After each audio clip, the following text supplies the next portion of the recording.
com vocês no Cuidado Singular. Tenho um prazer de estar aqui, né? Nessas tardes de quinta-feira, estamos aqui com vocês e hoje nós vamos falar de um assunto super importante que nós, no mês de março, temos levantado muito, né, e levado à tona, que é uma sociedade sem violência, livre de violência para as mulheres. No mês de março, nós estamos aí, né, no mês da mulher, né, o mês do Dia Internacional da Mulher. Então, que a gente consiga levar, que a gente consiga fazer, desenvolver dentro da sociedade brasileira uma sociedade livre de violência contra as mulheres. A gente tem dados aqui em 2022, dados do Senado Federal, 3.423 mortes violentas de mulheres e mais de 200 mil registros de violência doméstica e sexual. Então, são números que são alarmantes, são números de muitos casos de violência. Antes, a gente achava que esses casos, eles não aconteciam. Hoje, a gente percebe que havia uma subnotificação. A gente fica triste por saber que são tantos casos, né? A gente tem aí a cada 3 minutos, né, uma mulher sendo estuprada no Brasil. Então, são dados que deixam a gente, de fato, sem acreditar, né, nessa situação de violência toda contra o gênero feminino, essa misoginia, que é o que a gente fala, essa violência contra a mulher, essa falta de respeito por nós, né? E por outro lado, a gente se alegra por saber que esses dados, eles estão sendo documentados. Então, as mulheres agora, elas estão perdendo medo e estão começando a registrar, a denunciar. Estão começando a não mais se calar. Hoje eu trago aqui para falar de enfermagem forense uma mestra. Ela é uma mestra, é uma mulher, sabe, lutadora na luta contra a violência doméstica, contra a violência de gênero. E essa enfermeira forense maravilhosa vem comigo para falar de saúde integral. Então, como a gente pode melhorar a saúde das mulheres, reduzindo esse quadro de violência, de feminicídios contra as mulheres. E ela é a Mônica Chaves. Meu amor, seja bem-vinda. Muito obrigada por aceitar o convite da gente participar do nosso programa. E eu quero, por favor, que você comece falando do seu histórico aí, a sua vida, né? Como que você se tornou enfermeira forense. Olá, para mim é um prazer muito grande estar aqui com vocês, especialmente com você, Marília.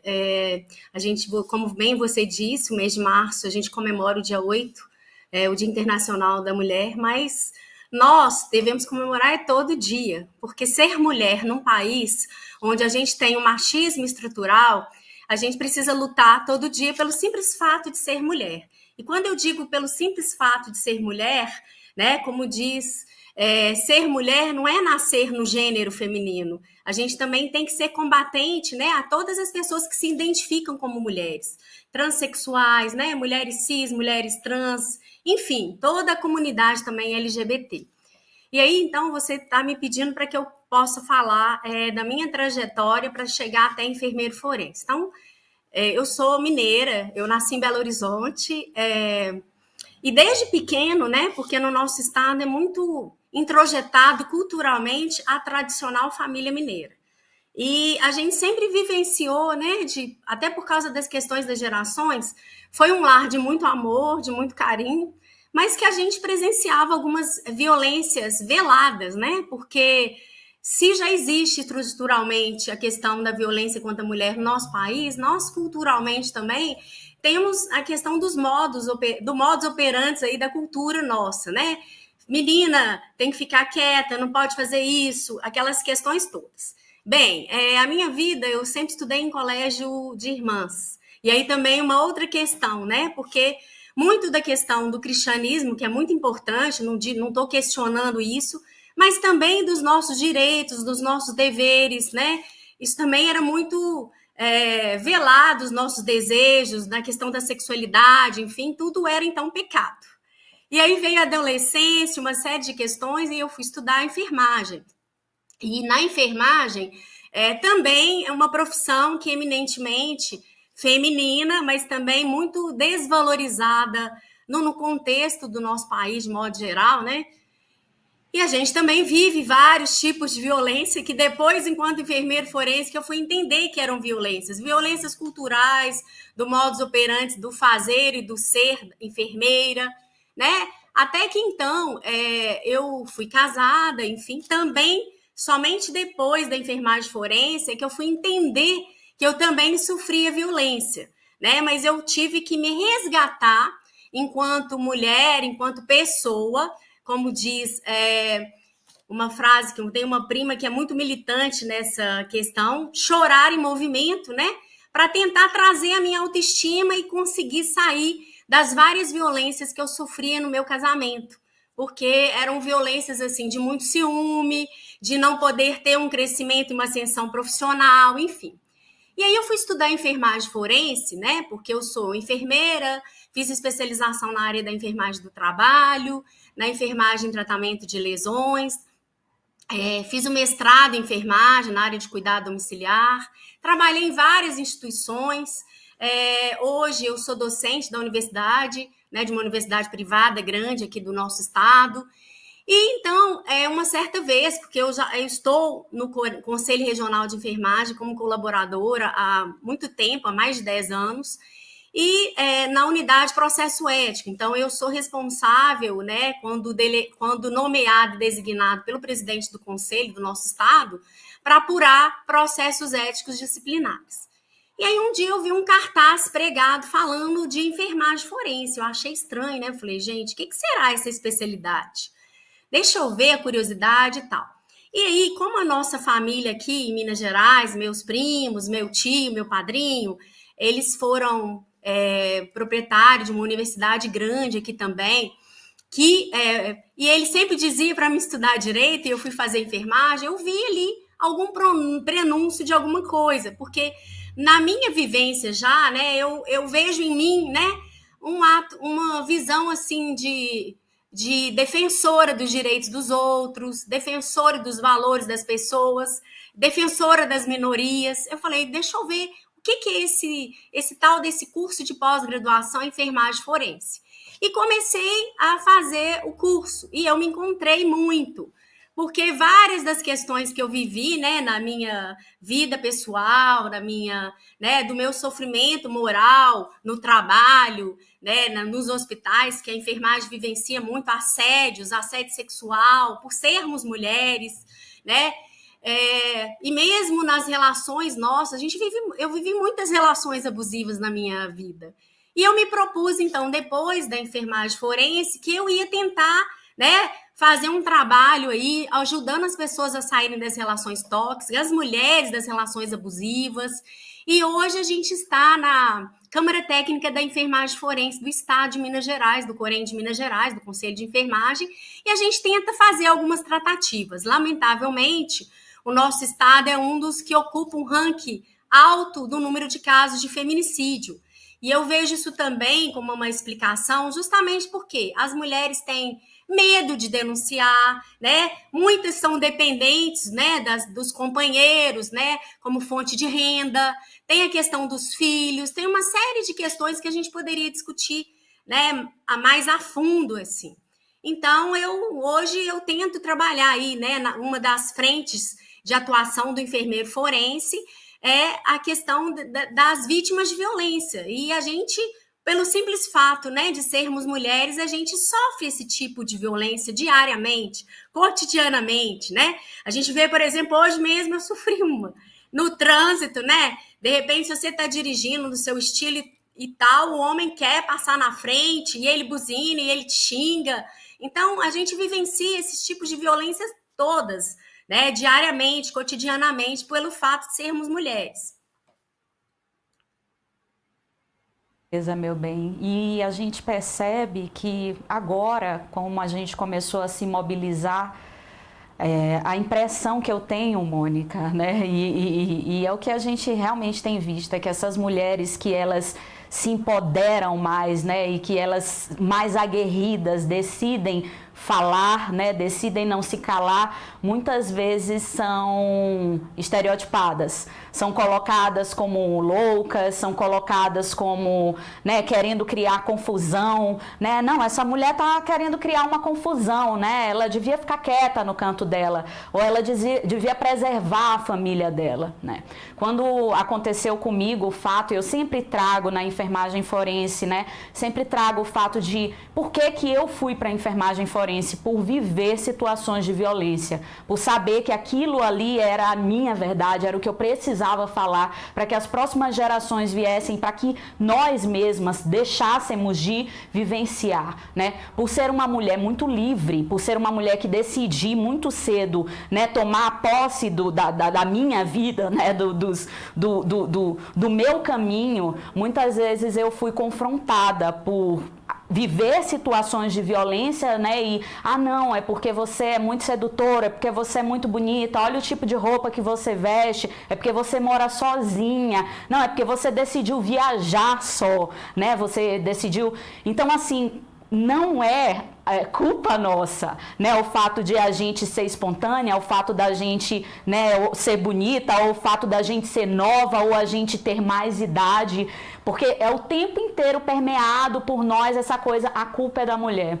Outro dia eu fui ter uma conversa, né, com um doutor, e a gente conversando, eu falando para ele, né, que poxa vida, a mulher sempre acabava sendo culpabilizada, né, por muitas vezes casar, né, com homens que as violentavam e viver essa violência doméstica. E aí ele virou para mim e falou assim, mas você tem que entender que qual é o tipo de homem que você está colocando na sua casa, né? Como é que você se envolve com o homem, você coloca sem saber quem ele é. E aí, mais uma vez, a culpa voltou para mim, a culpa voltou para a mulher. Então, não é essa a questão. A questão não é qual tipo de homem que a gente coloca em casa, a questão não é por que você aceitou o homem ser assim. A questão é por que o homem é dessa maneira, por que ele se transformou dessa maneira, por que ele acha que ele pode faltar ao respeito comigo ou que ele pode impor o querer dele ao meu, né, enquanto ser humano. Por que um homem casado, muitas vezes, sabe, Mônica, e aí tô pensando situações específicas, eu recebi uma denúncia, né, para esses dias atrás, de uma mulher que ela estava apavorada, sabe, ela, uma mulher, né, assim, excelente, uma mulher maravilhosa, sabe, uma mulher já dos seus 50 anos de idade, uma mulher livre, que já foi casada, né, chegou para mim e disse, olha, eu tenho um grupo de amigos e eu vivi uma situação caótica, né, que o marido de uma das minhas amigas veio até mim e mandou mensagens, me importunou sexualmente, falou uma série de coisas absurdas, passou embaixo do meu prédio, sabe, em plena madrugada, falando sobre sexo, e eu sem entender a situação toda, fiquei super constrangida, sabe, me senti ameaçada, não sabia o que fazer.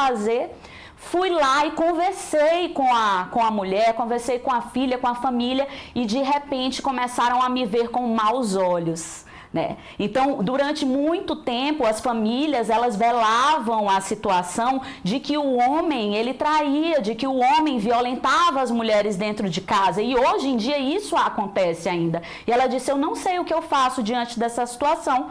E eu falei para ela, se você não se sentir à vontade, se você está se sentindo ameaçada, denuncie.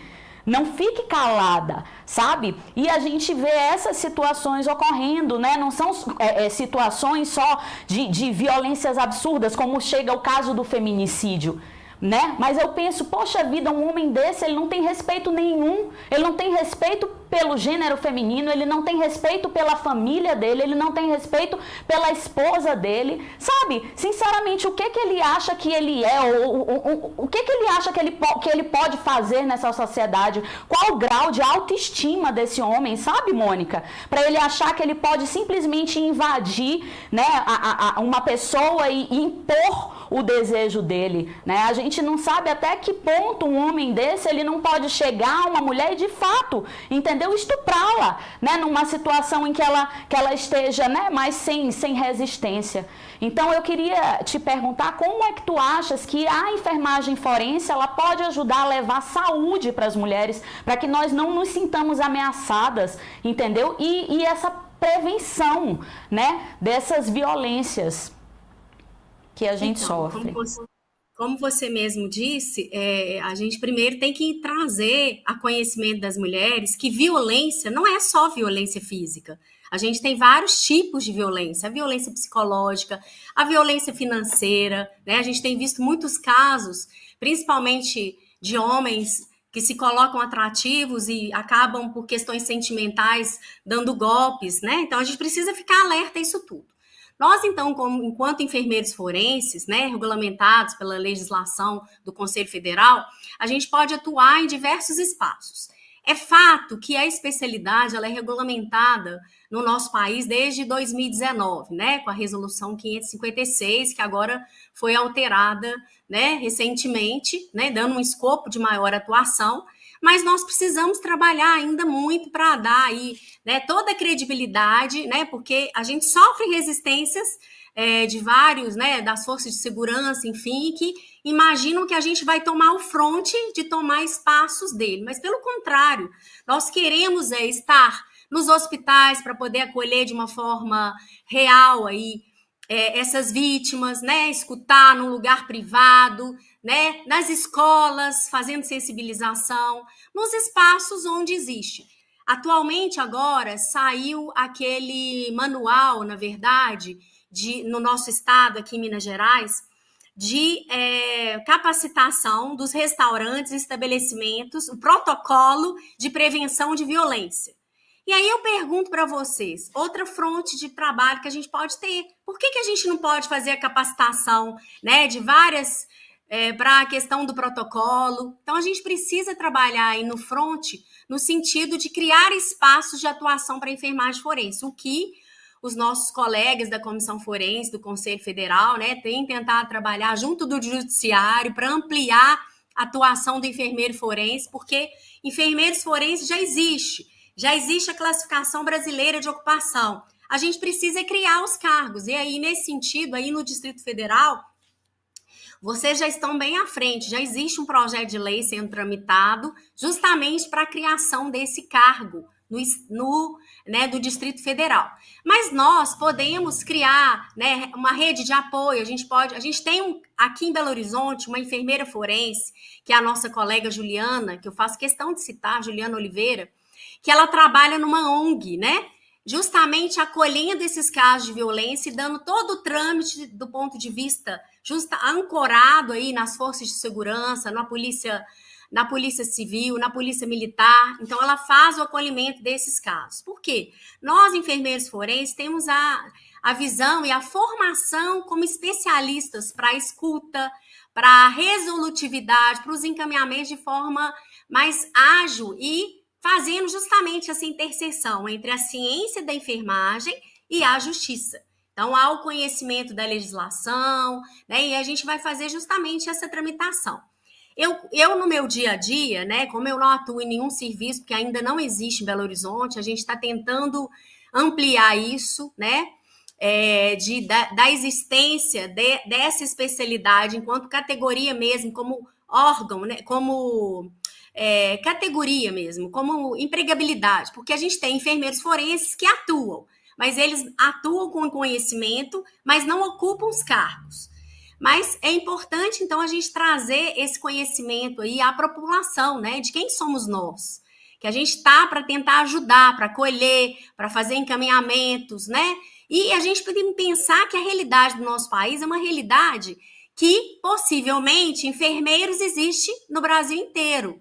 Agora, institutos de medicina legal, a gente não vai ter em todo o país. Então, se a gente tiver um quantitativo importante, a gente vai poder ter um enfermeiro forense nas principais regiões do nosso estado, de outros lugares, que poderão acolher esses casos e tentar dar os trâmites. Por quê? O que acontece hoje na realidade, gente, é que é muito subnotificado os casos de violência. A violência, né, ela é considerada uma pandemia, né? É um problema de saúde pública no nosso país. E muitos casos são subnotificados, não é feito o acolhimento de forma correta. Muitos colegas nossos, e aí eu nem quero colocar a culpa nos nossos colegas, mas nos lugares onde eles trabalham em vulnerabilidade, eles se sentem intimidados de fazer denúncia, o que é uma obrigação, porque está na legislação. A gente não pode deixar de acolher e dar encaminhamento. Hoje a gente tem a chamada lei do minuto seguinte. Semanas passadas eu recebi uma ligação de uma enfermeira do interior querendo saber como que ia fazer. Ela estava com o médico plantonista e não sabia o que fazer. E eu fui orientando. Por quê? Ainda não há uma formação nas graduações, tanto dos cursos de medicina, nos cursos de graduação, para a gente poder aprender a atender as vítimas de violência. Porque a violência é um problema. Então, a gente precisa capacitar. Alguns estados, como aí o Distrito Federal, agora a gente já tem a disciplina de enfermagem forense da Universidade da UNB, né? Em alguns outros estados também já há ampliado, na Paraíba, em outros, mas a gente tem que trazer essa acessibilidade para que a gente possa formar mais enfermeiros com conhecimentos de registro forense e outros, nesse sentido aí de, né, trazer à tona. Eu costumo dizer que a violência doméstica, ela é um grande mal que a gente tem, mas a gente só vai combater quando a gente criar uma rede de apoio, né, do sistema de saúde, do sistema de segurança, né, das ONGs, né, e a mudança de cultura, que é muito importante, porque a gente tem um machismo estruturante. Nesse caso que você relatou aí, eu tenho certeza que a senhora que disse que o marido da outra estava dando em cima, falando coisas, né, de importunação sexual, ela foi tida como louca, porque é isso que fazem, né? Eu mesmo vivenciei isso durante o meu divórcio, né? Que eu era tida como uma pessoa louca, né? Que ficava inventando coisas, que criava confabulações, né? Para ter tudo que aconteceu, eu fui a culpada. A gente pode ver na própria legislação brasileira. Se antigamente o divórcio ele existia, ele era alguém queria divorciar. Hoje ele é considerado consensual, gente. Tem uma tentativa de conciliação inicial, né?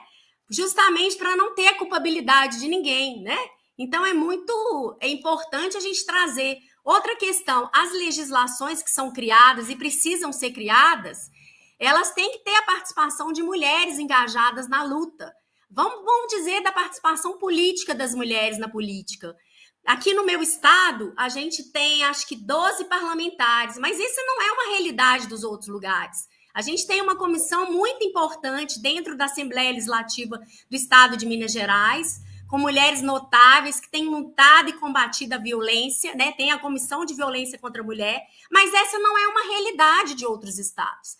Então, a gente precisa cada vez mais eleger os nossos pares por gênero, para que a gente possa fazer as lutas das pautas das mulheres. Não falando só de violência, não. Estou falando da questão do trabalho, da questão do mercado de trabalho, né? E outras pautas tão importantes para o crescimento, né, nosso de mulheres, da valorização da mulher no nosso, né? Eu costumo dizer, existe uma frase muito interessante que eu fiquei pensando depois, todos nós nascemos de uma mulher. Então, o quão necessário a gente trazer essa valorização, né, de todas as mulheres, né, independente de que são, da trajetória que elas estão, né, elas são importantes naquilo que elas dão conta de fazer e de lutar, e eu vejo que é necessário a gente também criar uma rede de fortalecimento da sororidade, porque quando a gente vê casos de traição, enfim, a culpa é da mulher. A gente vê inúmeros casos de estupro, a gente teve um muito midiático, que a culpa foi da moça que estava bêbada na boate, e ela foi estuprada por isso. Então, é a questão de culpabilização da vítima o tempo todo, né? Muita culpabilização, inclusive a gente que já sofreu violência doméstica, a gente sabe, né? Que a gente fica mesmo nesse local, né? De que não, a culpa foi minha. Antes de você ter informação necessária, ser munida de conhecimento necessário, se sentir resguardada e muito bem apoiada, você acha que a culpa é sua. A sociedade, ela impõe à mulher essa acreditação. Não, olha, você tem que pedir desculpa para essa pessoa, você tem que pedir desculpa para esse homem, né? Porque você errou, né? Como é que pode? Você ficou tantos anos com essa pessoa e de repente você vem dizer que ele te violentou? Muitas vezes a gente sofre o estupro calada, a gente cala porque a gente acha que o mais importante é a gente manter o relacionamento da gente, ao invés de manter a saúde mental, a saúde física da gente, porque a gente adoece muito, né, por conta dessas situações de violência. Né? Tem mulheres, Mônica, que nunca conseguem se reerguer, né? E isso acontece muito. Você vai ver os agradecimentos, as pessoas estão sempre agradecendo, né? Eu agradeço a minha mãe, né? Agradeço a mulher da minha vida, mas por muitas vezes essas mulheres subjugadas, elas são mesmo, como é que a gente pode dizer, elas são subtraídas, entendeu? Da verdade delas, né? Elas são caladas, né? Não, olha, a minha mãe tem uma frase que me machuca quando eu escuto alguém falar, né? Essa mulher é uma santa. Quando você ouve essa frase, essa mulher é uma santa, é porque essa mulher já passou por muita coisa, se calou diante de muita coisa, teve que engolir, né, se adoecer possivelmente, né, e continuar naquela situação, na situação de violência, né? Uma mulher que é casada com um homem que já fez, já aconteceu, já bateu, já traiu, né, de tudo ele já fez, e essa mulher continuou nesse relacionamento. Então ela se subtrai, né, para manter esse casamento. E a gente tem que descontinuar essa ideia de que a mulher sozinha ela não dá conta, de que a mulher depende desse homem para viver. A gente tem, na França, a França está muito avançada, né, com relação aos direitos da mulher, né, os países nórdicos também. A gente tem leis que garantem, né, que faça-se o estudo criminal de mulheres que se suicidaram depois de relacionamentos abusivos, sabe, Mônica? Então, assim, a gente saber que muitas vezes é tão incutido na cabeça dessa mulher que ela não vai conseguir ser alguém na sociedade se ela não tiver um homem, se ela não tiver um parceiro, que ela fica no relacionamento abusivo. Muitas vezes ela morre por feminicídio, né? Ou então desenvolve doenças como depressão, né? Desenvolve pânico, desenvolve ansiedade, né? E assim, sabe, entra numa velhice caótica, né? Com Alzheimer, os índices de Alzheimer em mulheres têm aumentado muito. Se a gente for estudar, a gente pode levantar pesquisa, sim, somos pesquisadoras, sabe, Mônica? Pra gente ver qual a ligação que esses casos de violência eles têm, né, com essas doenças crônicas degenerativas na mulher, porque nós fazemos tudo e damos conta de tudo na sociedade, né? Então, assim, como, Mônica, tu acha que essa redução dessa violência pode contribuir para diminuir os casos de doença da gente, né, para melhorar a nossa saúde dentro da sociedade? Você falou uma coisa muito importante. Eu convivi com um caso real dentro da minha casa, né? Minha tia faleceu com 92 anos, mas já com 42 anos ela surtou justamente por um relacionamento abusivo. O que eu falo é que muitas vezes vem de geração e a gente perpetua porque a gente tem aquilo como exemplo. E quando ela quis separar, né, como a família foi contra, como assim? Mas você é casado com um profissional médico, você é muito bem, você é isso. E aí depois, essa história foi muito velada por muito tempo, até que meu pai tornou-se curador dela, porque com 70 e poucos anos ela já estava com demência, justamente pela supressão de todo o sofrimento que ela teve, entende? E aí, quando meu pai faleceu, eu fui ser a curadora dela e fui querer saber histórias, perguntar para pessoas muito próximas. E assim, eu fiquei muito indignada com muita coisa, porque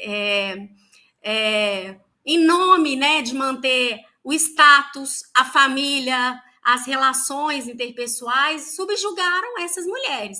E eu falei que, para mim, essa história não seria. Foi muito difícil. Eu decidi se eu ia sair desse relacionamento abusivo, que eu sofri muito, tá? E o start foi quando meu pai morreu, porque aí eu tive encorajamento para sair dessa relação, né? Aconteceu um fato grave, né? Que por questões éticas eu não vou comentar, para não expor, né? Que eu tenho esse respeito à pessoa, independente se não deu, eu tive sofrimento, mas eu já perdoei, né? Se ele estiver até assistindo, eu já perdoei, porque eu preciso ficar bem comigo. E aí, isso tudo traz repercussões para a gente, né? O adoecimento, o sofrimento mesmo moral, a falta de autoestima, que é o que acontece geralmente. A gente não consegue ver as relações abusivas e tóxicas que a gente vive. Principalmente quando geralmente a gente está naquela relação por muito tempo. A gente tem medo, porque é uma sociedade que estigmatiza, que você vai ficar sozinha, como você mesmo disse. Mas você tem que ter um homem para te ajudar, né? Como se fosse uma necessidade extrema, né? E aí o que acontece? Eu penso que a gente precisa trabalhar muito a questão da autoestima com as mulheres desde pequenas, né? Sabendo das escolhas, né? Também fazendo na formação, né, das crianças, dos homens, né? Das crianças do sexo masculino ou que tem uma afinidade dessa forma, para ter aí o respeito, né, com a mulher, né? Eu vejo isso muito e tenho muita admiração pela minha sobrinha. Eu tenho um sobrinho de 2 anos, e quanto que ele já é criado dessa forma. Porque os homens que a gente tem hoje e a questão cultural também é de nossa responsabilidade. Eu me lembro uma vez, Marília, que eu estava passando de táxi perto de uma escola. Eu estava indo para algum lugar, estava indo e eu vi numa escola um menino puxando a menina pela mochila. Aí eu falei com o taxista assim, para aqui agora. Aí eu abri o vidro e falei, olha, se você não soltar ela agora, eu vou chamar a diretora, eu vou na escola chamar. Por quê? É muito introjetado a agressividade do homem como se fosse uma coisa comum. Então, o que é o que a gente precisa fazer? Alertar. Durante as nossas relações, e principalmente no namoro, a gente já vê prenúncios de relações fadadas a não dar certo, de violações de direitos, de abusos, tá?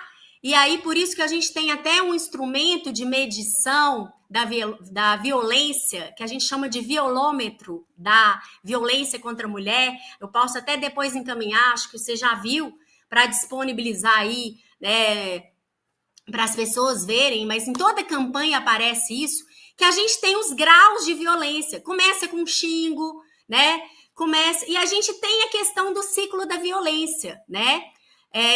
Numa conformação aí de uma discussão calorosa, vem a violência, vem o xingamento, vem a manipulação, e aí depois faz-se as pazes, leva bombons, leva doces, ai meu amor, vamos sair para cá, vamos viajar para lá, mas o ciclo da violência, se a gente não conseguir quebrar, ele nunca vai acabar. Então é importante que todas as mulheres que estão nos vendo, e eu até sugiro, não é porque sou eu nem a doutora Marília que estamos aqui, não, a gente precisa trazer um empoderamento, né, no sentido de feminismo por feminismo, não, de empoderamento, de ajudar e dar a mão para as mulheres, de modo geral, no sentido de levar conhecimento. Quando uma amiga sua te traz alguma coisa de violações de direito, que ela está te confidenciando, não nos cabe julgar. A gente tem que apoiar, né? Por quê? É a sororidade. E o que a gente vê? Nas mídias sociais é muito comum, né? A quantidade de haters quanto ao comportamento. Agora, recentemente, a gente está tendo um caso emblemático de uma apresentadora que se separou e que agora já comentou a partir de ontem, né, que está saindo nas mídias, que ela está se relacionando com outro colega. Qual que é o problema? Ela já é uma mulher que já está separada de corpos, que já se coloca, ela tem direitos legítimos. Então, a gente tem que parar de censurar, a gente tem que se apoiar umas às outras, né, para fortalecer, né, e trazer autoestima. Por que acontece? É muito importante também que nós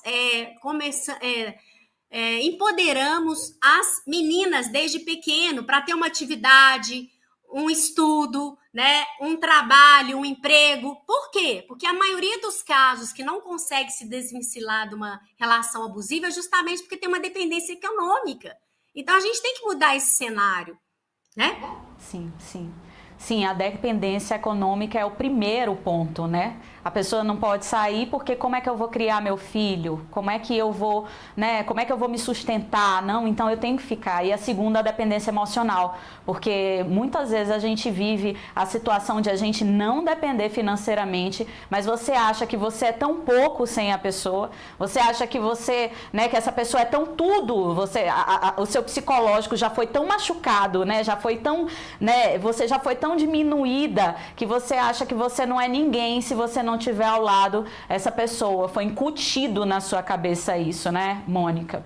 Gente, a gente está desenvolvendo, aproveitando aqui o gancho, a gente está desenvolvendo um projeto com a Secretaria de Educação e a Secretaria de Saúde da região norte, que nós vamos, doutora Mônica, trazer aí saúde integral para a mulher através de práticas integrativas e palestras, imersões sobre diversos temas. Um deles é a violência doméstica. Nós vamos falar aí da estruturação da família. De hoje em dia, a gente sabe que família não é quando a gente tem pai, mãe e filhos, não. Hoje em dia, a gente tem família de mulher e gatos. Hoje em dia, a gente tem de homem e cachorros. Hoje em dia, a gente tem mãe e filho, mãe solos, que é o que a gente tem desde sempre, né? E era encoberto pela sociedade. Essas mulheres não eram vistas, né, como arrimos de família. A gente tem muitas enfermeiras e professoras que são dessa maneira, arrimos de família, né? E esse projeto, ele chama Cuidando de Quem Educa. Eu estou muito feliz de fazer parte, sabe, doutora Mônica? Porque a gente tem que ser parte da transformação social. Às vezes a gente fala muito de levantar políticas, né? A gente fala muito, né? E às vezes a gente fica sem ação de ter políticas, de ter leis, mas tudo isso, todo esse arcabouço legal, sem operacionalidade, sem as pessoas realizarem, né? Sem ter gente para fazer, para colocar, para efetivar a melhoria da qualidade de vida das mulheres, a melhoria da saúde, do gênero feminino, né? O empoderamento da mulher. Sem isso a gente não caminha, a gente patina, a gente vive numa sociedade de mentira, né? Com a saúde da mulher. E eu quero te agradecer, eu quero te pedir para tu né, terminares falando o que tu quiseres, né, sobre enfermagem forense, sobre ti. Quero te agradecer muito por ter participado do nosso Cuidado Singular, que a gente se empenha muito, sabe, em fazer esse ativismo para que a gente melhore a qualidade de vida das mulheres, gente, mas para que a gente melhore a qualidade de vida na sociedade. Porque a gente sabe que quando a gente tem casos de feminicídio, não é só a mulher que morre, né? É a família inteira que é dilacerada, entendeu? Filhos demoram anos, às vezes nunca conseguem se recompor dessas situações. Mulheres que vivem em situação de violência doméstica, às vezes não conseguem dar conta da sua estrutura familiar, entendeu? São filhos que veem pais violentando e daqui a algum tempo são eles que estão violentando outras mulheres. Então, querendo ou não, fazendo esse ciclo de violência, né, se perpetuar. A gente diminuir os números de violência, os homens entenderem que eles não podem mais violentar a gente, né? Que eles não têm mais esse espaço no corpo da gente, nunca tiveram de fato, mas essa questão financeira, essa questão moral de você desqualificar a mulher, né? Ela tem que ser descontinuada. Então, professora Mônica, doutora Mônica, muito obrigada e a fala é tua, meu bem. Eu que quero agradecer a oportunidade de estar contribuindo aí, né? Eu espero que eu possa ter contribuído uma gotinha no copo d'água, mas a gente precisa fazer isso todo dia, não só no dia 8 de março, mas todo dia, levar isso e aí parabenizar aí por esse projeto da educação em que você está dizendo.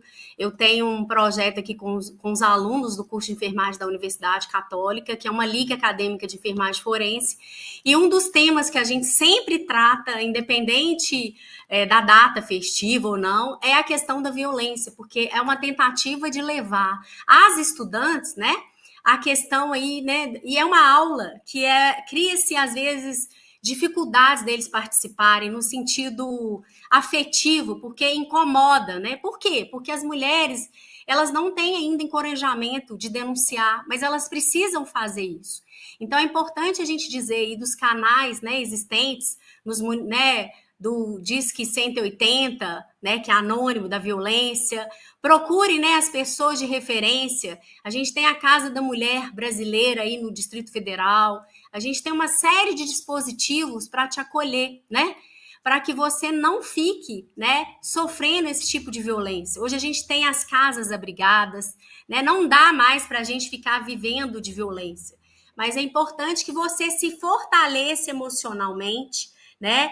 E tente sair desse ciclo da violência. Eu digo que não é fácil, mas depois que você faz, pode ter certeza que você dá conta e que você vai ser muito mais feliz, ainda que sozinha, né? A gente é que faz a nossa felicidade. Então, eu quero agradecer, né, e me colocar à disposição aí pelas minhas redes sociais, aí se quiserem falar comigo, eu estou à disposição. Muito obrigada aí pelo convite novamente, tá? Meu bem, muito obrigada, viu? E nas nossas mídias, a gente vai colocar YouTube, Spotify, vamos colocar, vocês podem ir lá no Cuidado Singular ou na TV comunitária do DF, né? Que aqui cabemos todos. Vocês podem colocar, tá? Que vai estar lá o link da professora Mônica. E, meus amores, meus amados, é um prazer novamente estar aqui com vocês e gratidão por estar aqui. Obrigada.